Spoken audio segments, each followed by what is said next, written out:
बहुत ही ज़्यादा important topic शुरू करते हैं, हर्पेस सिम्प्लेक्स केराटिटिस, जिसमें से हर साल कुछ ना कुछ तो आता ही है। आप लोगों ने इस वजह से इसकी बुक की एक भी लाइन नहीं छोड़नी, ठीक है। आप लोगों को पता है ये हर्पेस सिम्प्लेक्स वायरस कोज कर रहा होगा, ठीक है, जो कि डीएनए वायरस है और वो बहुत ही ज़्यादा कॉमन है। मतलब हर दूसरे पेशेंट, मतलब दूसरा पेशेंट भी नहीं, पहले पेशेंट में प्रेजेंट होगा। सीरोलॉजी करोगे ना तो आप 90% लोगों में ये एचएसवी पॉजिटिव होंगे, ठीक है।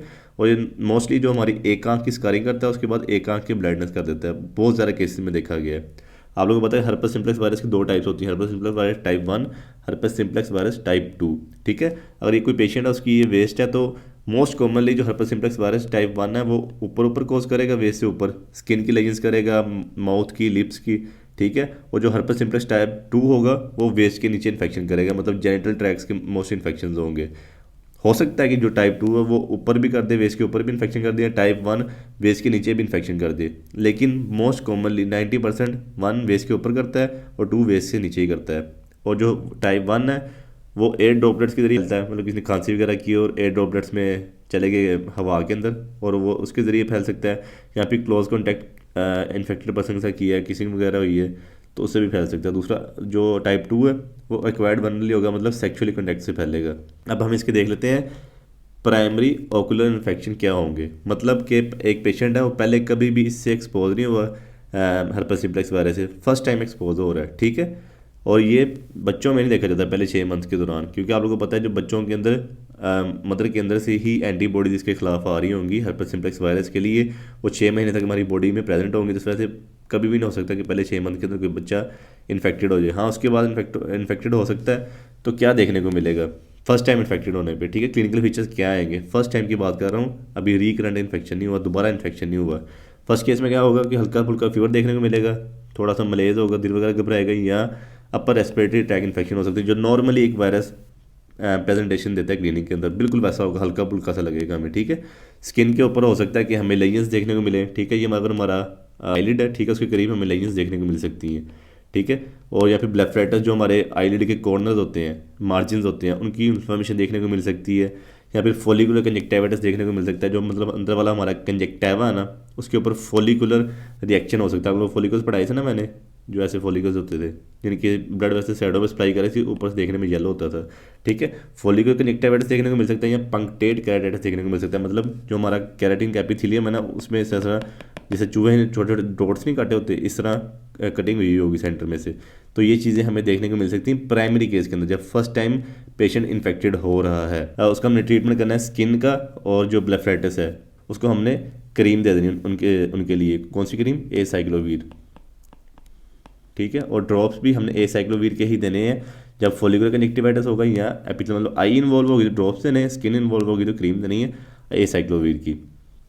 उसके बाद क्या होगा, अब हमारा फर्स्ट टाइम इन्फेक्शन हुआ, ठीक है, उसके बाद वो ठीक हो गया, तो वो जो हमारा वायरस था वो हमारे एक्सोन के ज़रिए जाएगा, ठीक है, एक्सोन के ज़रिए जाएगा और हमारे गैंग्लियन में रिजाइड हो जाएगा। गैंग्लियन में जाके डोरमेंट स्टेट में चला जाएगा, मतलब वहाँ पे मासूम बन के बैठ जाएगा, अब बिल्कुल ठीक हो गया, सुकून से बैठ गया, अब आप कोई इन्फेक्शन वगैरह नहीं करेगा, ठीक है। उसके बाद हमारा क्या होगा, अगर हमारी कभी पुअर हेल्थ हुई, मतलब हमने अपनी डाइट नहीं अच्छी रखी, एक्सरसाइज वगैरह नहीं की, तो ये दोबारा से एक्टिवेट हो जाएगा। या फिर यूवी रेस का एक्सपोजर हुआ है हमें, या बहुत ज़्यादा फीवर हुआ है, या कोई स्ट्रेस है, साइकोलॉजिकल डिसऑर्डर चल रहा है, या स्टीरॉयड ली है जिसमें हमारी इम्यूनिटी कंप्रोमाइज़ हो जाए, ऐसी वैसी कोई डिसऑर्डर हो, HIV वगैरह, ठीक है।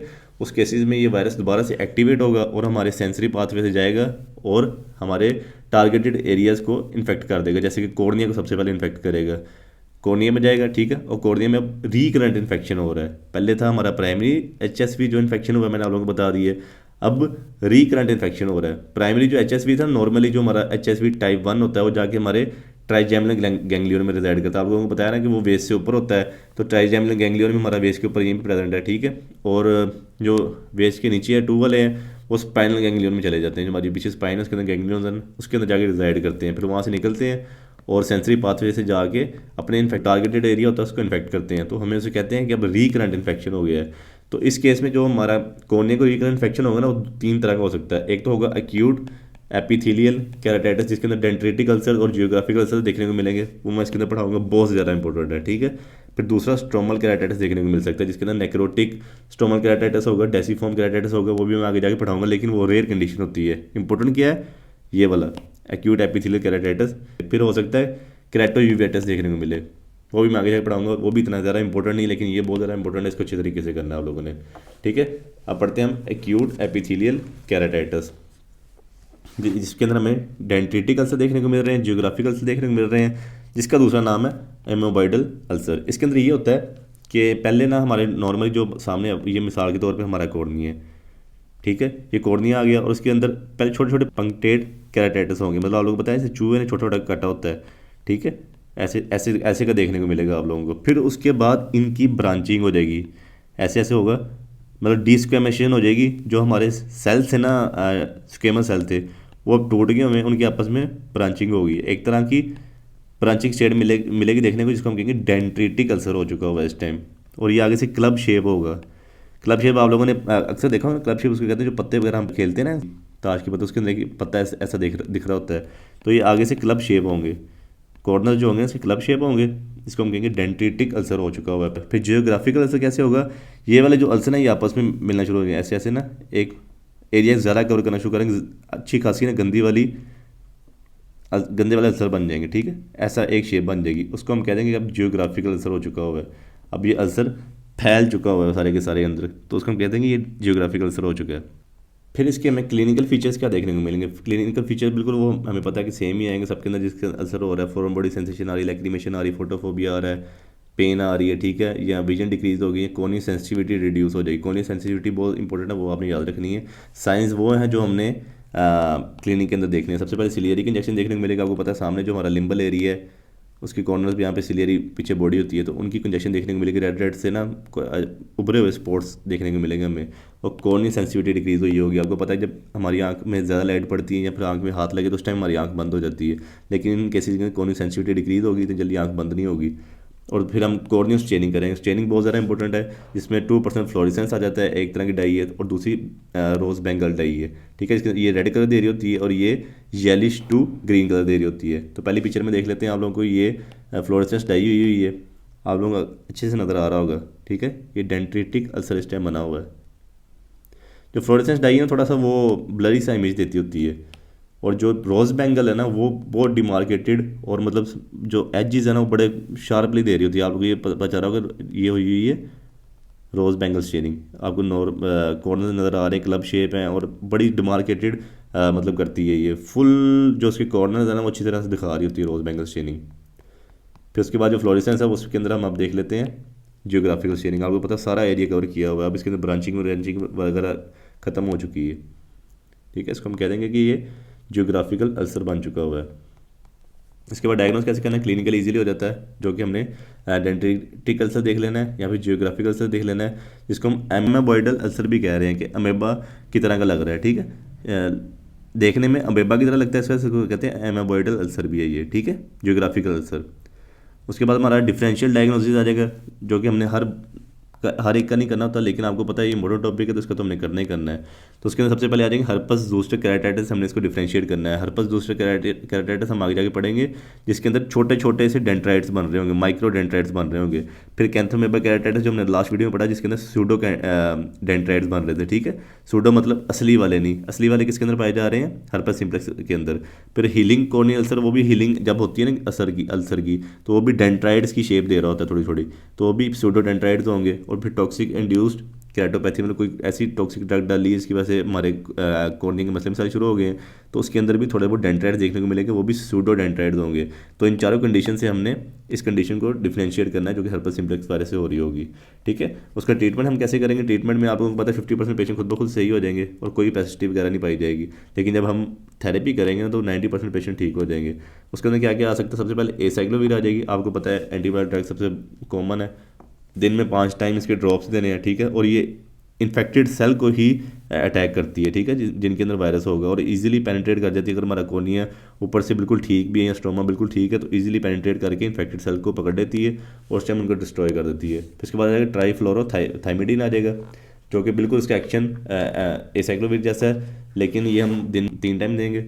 और जो एडिनिन अराबिनोसाइड है, ठीक है, ये हम तब देंगे जब ये दोनों रेजिस्टेंट हो चुकी होंगी, ये अपना वर्क नहीं करेंगी तो तब हम एडिनिन रेबिनोसाइड दे देंगे। फिर आइडोजोलिडीन है, ठीक है, वो इतनी ज़्यादा इंपॉर्टेंट नहीं क्योंकि इसकी टॉक्सिसिटी ज़्यादा है। फिर डिब्राइडमेंट एक प्रोसीजर है जिसके अंदर हम स्टीराइल कॉटन लेते हैं, ठीक है, उसको मरोड़ के एक कॉर्नर से उसका बना लेते हैं। फिर उसके साथ ना हम जो डेंट्रिटिक जो कि ब्रांचिंग वाला अल्सर था, ठीक है, जो मैं पढ़ाया आप लोगों को, उसको रिमूव करने में हमें बड़ी हेल्पफुल होती है। और उसके बाद हम पहले उसको रिमूव करते हैं, उसके बाद हम उसके ऊपर एसाइक्लोविर के ड्रॉप्स डाल देते हैं जो कि बहुत ज़्यादा इफेक्टिव ट्रीटमेंट है। लेकिन ये हम लास्ट ऑप्शन रखते हैं जब मतलब कोई रेजिस्टेंट केस हो जाए, कोई भी हमारी एंटीवायरल ड्रग काम ना करे, या पेशेंट को एलर्जी हो जाए किसी एंटीवायरल ड्रग से, ठीक है, या फिर जो एंटीवायरल है वो अवेलेबल ही ना हो हमारे पास, तो फिर हम डिब्राइडमेंट करते हैं, मतलब रुई के साथ लेके ना साफ सी रुई उसका कॉर्नर बना के जो इन्फेक्टेड सेल है वो बाइट से रिमूव कर देते हैं जो अल्सर बना होता है, ठीक है। और फिर टॉपिकल एंटीबायोटिक्स देंगे ताकि सेकेंडरी इन्फेक्शन ना हो। फिर साइक्लोप्रिजिक्स देंगे, आप लोगों को पता है भी सिलियरी बॉडी की इन्फ्लेमेशन हुई है तो उसकी वजह से पेन हो रही होगी तो साइक्लोप्रिजिक दे देंगे 1% एट्रोपिन वगैरह। फिर ओरल एंटीवायरल देंगे जो इम्यूनो कम्प्रोमाइज पेशेंट होंगे जिनका इम्यूनिटी डिक्रीज होगी, हो सकता है कि उनको सिस्टेमिक इन्फेक्शन हो जाए। फिर आप लोगों ने बताया था कि दूसरी कंडीशन हो सकती है कि स्ट्रोमल कैराटाइटिस हो जाए। असल में ना जब आपको पता है सबसे ऊपर एपिथेलियल आ रहा होता है, ठीक है, उसके नीचे फिर हमारा मतलब बोमेंस लेयर आ रही होती है, फिर स्ट्रोमा आ रहा होता है। सबसे पहले तो एपिथेलियल लेयर को अफेक्ट करेगा, फिर हो सकता है कि वो स्ट्रोमल लेयर को अफेक्ट कर ले, या फिर एंड पे एंडोथेलियल लेयर को अफेक्ट करेगा, ठीक है। तो मैं आप लोगों को पढ़ाता हूँ, पहले हमने एपिथेलियल लेयर पढ़ ली जो जिसमें डेंटिटिक अल्सर हो रहा है और साथ में जियोग्राफिकल अल्सर हो रहा है। अब हो सकता है कि स्ट्रोमल लेयर को अफेक्ट करते हैं। स्ट्रोमल लेयर के भी दो केसेस हैं, जिसके सबसे पहले आएगा स्ट्रोमल नेक्रोटिक केराटाइटिस, ठीक है, जो कि बहुत ज़्यादा रेयर है, इतना कॉमन नहीं है। इसके अंदर होता है कि जो हमारे वायरस है ना वो बिल्कुल जाके हमारे स्ट्रोमल लेयर के अंदर चले जाते हैं, ऊपर से आते हैं सीधा स्ट्रोमल लेयर के अंदर चले जाते हैं। हो सकता है कि जो ऊपर वाली एपिथेलियल लेयर है उसको वो इफेक्ट करे ही ना, ऊपर वाली लेयर बिल्कुल बिल्कुल इंटैक्ट हो, या फिर उसको भी केराटाइटिस करके उसको भी तोड़ फोड़ के आके हमारी स्ट्रोमल लेयर में आ जाए जो वायरस है, ठीक है। तो उसके अंदर जो स्ट्रोमा देखने को मिलेगा ना वो चीज़ी स्ट्रोमा होगा, मतलब जैसे आप लोगों को पता है एक तरह की लिक्विफेक्टिव नेक्रोसिस नहीं हो जाती, नेक्रोसिस हो जाए नेक्रोटिक है, और चीज़ी सा होगा ऐसे एक तरह की ना येलिश प्रूलेंट डिस्चार्ज तरह का बन जाएगा, जिस तरह फंगल के अंदर देखा था हमने और बैक्टीरियल अल्सर्स के अंदर देखा था, वैसा स्ट्रोमा हो जाएगा। और हो सकता है कि साथ में एंटीरियर यूवेटस भी देखने को मिले। एंटीरियर यूवेटस क्या है, जो हमारा आयरस है और साथ में सिलियरी बॉडी और साथ में कोरोइड जो एक लेयर है हमारी पीछे जाके आई बॉल की, ठीक है, उन तीनों की इन्फ्लेमेशन भी साथ में देखने को मिल सकती है। साथ में कैराटिक प्रेसिपिटेट्स भी देखने को मिल सकते हैं। आप लोगों को पता है कि ये हमारा अगर एंडोथेलियम है, सबसे लास्ट लेयर है हमारी कॉर्निया की, उसके ऊपर सेल डेबरी भी मिल सकते हैं, मतलब कुछ टूटे फूटे एपिथेलियल सेल्स होंगे या फिर कोई इन्फ्लेमेटरी सेल्स हैं जो कि ल्यूकोसाइट्स वगैरह। आपको पता है पीछे इन्फ्लेमेशन चल रही है, इंटीरियर यूवेटस चल रहा है, आइरस की और सिलियरी बॉडी की इन्फ्लेमेशन हुई है, तो वहाँ पे छोटे मोटे जो इन्फ्लेमेटरी सेल्स हैं या छोटे मोटे एपिथेलियल सेल्स हैं वो पीछे प्रेजेंट हो गए, इसको हम कहेंगे कैराटिक प्रेसिपिटेट हो चुके हैं एंडोथेलियम के ऊपर। इसका ट्रीटमेंट क्या होगा, टॉपिकल वही एंटीवायरल ड्रग्स देंगे, साइक्लोवीर वगैरह, ठीक है, और साथ में स्टीरॉयड दे देंगे ताकि स्कारिंग ना हो। आपको पता है कि अब ये कोलेजन लेयर के अंदर इन्फेक्शन चला गया हुआ है तो वहाँ पर स्कारिंग के खतरा आते हैं, ठीक है। टॉपिकल एंटीबायोटिक्स देंगे सेकेंडरी इन्फेक्शन से बचाने के लिए, साइक्लोप्रिजिन देंगे पेन के लिए, और साइक्लोस्पोरिन इस केसेस में इफेक्टिव देखी गई है। उसके बाद अगर डिलेड हीलिंग हो जाएगी, अगर हमने टाइम पे हीलिंग नहीं की या मेडिसिन ने वर्क नहीं किया तो डिलेड हीलिंग चलेगी, तो हमने आर्टिफिशियल टीयर देना है। हम लोगों को पता है कि जो हमारी टीयर फिल्म है सामने वो डिस्टर्ब हो जाएगी एपिथेलियल लेयर्स की वजह से, एपिथेलियल लेयर भी डिस्ट्रॉय हो चुकी है। और साथ में प्रेशर बैंडेज हम क्यों दे रहे हैं, आपको पता है कि अब एंडोथेलियल लेयर्स के ऊपर डेस्मेटोसील है, अगर ऊपर स्ट्रोमा सारा डिस्ट्रॉय हो चुका है तो डेस्मेटोसील फूल सकती है। जब ये फूलेगी मतलब ये बल्ज आउट होगी तो ये फटने का खतरा होगा, तो ये परफोरेटेड कॉर्नियल से तो जा सकता है केस, उस वजह से प्रेशर बैंडेज दे देंगे ताकि मैकेनिकल सपोर्ट मिले बाहर से। फिर दूसरी कंडीशन आ जाएगी स्ट्रोमल इन्वॉल्वमेंट की, वो होगा डेसीफॉर्म केराटाइटिस। डेसीफॉर्म केराटाइटिस में क्या होगा कि वायरल एंडोथिलाइटिस होगा, मतलब जो हमारे एंडोथीलियल सेल्स हैं सबसे लास्ट लेयर है, ठीक है, मिसाल के तौर पे स्ट्रोमा है हमारा, ये सबसे लास्ट लेयर आ गई, इसके ऊपर हमारा ऊपर होगा डेस्मेंट मेम्ब्रेन, ठीक है, ये हमारा नीचे आ गया सारा एंडोथीलियल सेल्स आ गए, ठीक है। इसके अंदर हमारा अगर वायरस चला गया इसको इफेक्ट कर दिया हर्पेस सिम्प्लेक्स वायरस ने, तो उस कंडीशन में हम कहेंगे डेसीफॉर्म केराटाइटिस हो गया, मतलब वायरल एंडोथिलाइटिस हो गया, एंडोथीलियल सेल्स के अंदर वायरस चला गया हुआ है। तो इस वायरस के खिलाफ जब हमारे डिलेड हाइपरसेंसिटिविटी होगी, मतलब टाइप 4 हाइपरसेंसिटिविटी होगी, साइटोटॉक्सिक टी सेल्स आएंगे, वायरस के एंटीजन को पकड़ेंगे और इसको डिस्ट्रॉय करने की कोशिश करेंगे। इसको डिस्ट्रॉय करेंगे साथ में हमारे एंडोथीलियल सेल्स भी टूट जाएंगे। एंडोथीलियल सेल्स टूटेंगे, आप लोगों को पता है ये हमारा इंटीरियर चैम्बर है, उसके अंदर एक्वस ह्यूमर प्रेजेंट है, तो एक्वस ह्यूमर यहाँ से निकल के हमारा चल जाएगा स्ट्रोमल लेयर के अंदर, तो स्ट्रोमल लेयर के अंदर हमें एडीमा देखने को मिलेगा, ठीक है, स्ट्रोमल एडीमा हो जाएगा, साथ में एंडोथेलियल सेल्स ब्रेक हो जाएंगे। तो इस कंडीशन को हम कहेंगे कि डेसीफॉर्म केराटाइटिस हो चुका हुआ है। तो हमें देखने में कैसा मिलेगा, जो एपिथेलियल एडीमा ओवरलैंग स्ट्रोमल थिकनेस, मतलब अब जब बाहर से आंख देखेंगे ना तो हमें सेंटर में से येलिश मतलब थोड़ी सी येलिश वाइटिश नजर आएगी। वो क्यों आ रही है कि हमें एडीमा हो चुका है, हम समझेंगे कि शायद एपिथेलियल सेल्स का एडीमा हो गया है, लेकिन वो एपिथेलियल का एडीमा नहीं, वो स्ट्रोमल लेयर का एडीमा हुआ है क्योंकि पीछे से एंडोथेलियल सेल टूट गए। एंडोथेलियल सेल बैरियर बनाया हुआ था ना उन्होंने, एंडोथेलियल सेल टूटे हैं, एक्वस ह्यूमर अंदर चला गया स्टोमा के अंदर, तो वो एडीमा स्टोमा लेयर का हो चुका हुआ है। तो हमें एक डिस्क शेप एडीमा देखने को मिलेगा, ठीक है। और साथ में स्ट्रोमल थिकनेस देखने को मिली। स्ट्रोमल थिकनेस क्यों देखने को मिल रही है? क्योंकि उसका एडीमा हो चुका हुआ है। और फोल्ड इन डेस्मेंट मेम्ब्रेन देखने को मिलेंगे। आपको पता है कि एंडोथेलियल सेल्स के ऊपर डेस्मेंट मेम्ब्रेन है। डेस्मेंट मेम्ब्रेन को तोड़ना इतना आसान काम नहीं है, वो इतनी ईजिली नहीं टूटती, लेकिन उसके अंदर फोल्ड्स देखने को मिलेंगे आपको ऐसे ऐसे। वो क्यों देखने को मिल रहे हैं? नीचे एंडोथेलियल सेल टूट चुकी है, ऊपर आप लोगों को पता है सारा एडीमा हो चुका हुआ है। एडीमा कहीं से उस डेस्मेंट मेम्ब्रेन को नीचे कर देगा, कहीं से ऊपर कर देगा, उसके अंदर फोल्ड्स देखने को मिलेंगे। और केराटिक प्रेसिपिटेट भी देखने को मिलेंगे। आपको पता है कि यहाँ से सारा सारा का सारा अब इन्फ्लामेटरी प्रोसीजर चल रहा है, ठीक है। तो यहाँ पे हमें पता है कि इन्फ्लामेटरी सेल्स भी होंगे, टूटे फूटे एंडोथेलियल सेल्स भी होंगे, जिसको हम कहेंगे केराटिक प्रेसिपिटेट भी हो चुके हैं एंडोथेलियल सेल्स के नीचे। और साथ में कॉर्नियल सेंसिटिविटी भी डिक्रीज हो चुकी। और ट्रीटमेंट इसका बिल्कुल सेम है स्ट्रोमल नेक्रोटिक केराटाइटिस से। और फिर केराटोयूवेटस जो कि आखिरी कंडीशन है, जिसके अंदर हमारा केराटाइटिस भी हो रहा है, ठीक है। इन्फ्लेमेशन ऑफ एपिथेलियल सेल, जो कि हमने सबसे पहले पढ़ा है कि इसके अंदर दो तरह के अल्सर बन रहे हैं, एक डेंड्रिटिक अल्सर है, दूसरा जियोग्राफिकल अल्सर है। और उसके साथ यूवेटिस भी हो चुका हुआ है, मतलब कि यूवेल ट्रैक की भी इन्फ्लेमेशन हो चुकी है। यूवेल ट्रैक में क्या आएगा? आयरस आएगा, कोरोइड आएगा, और जो हमारी सिलियरी बॉडी है वो आएगी, उनकी भी इन्फ्लेमेशन हो चुकी है। साथ में केराटाइटिस भी हो चुका है। इसका ट्रीटमेंट भी बिल्कुल वायरल केराटाइटिस से सेम है।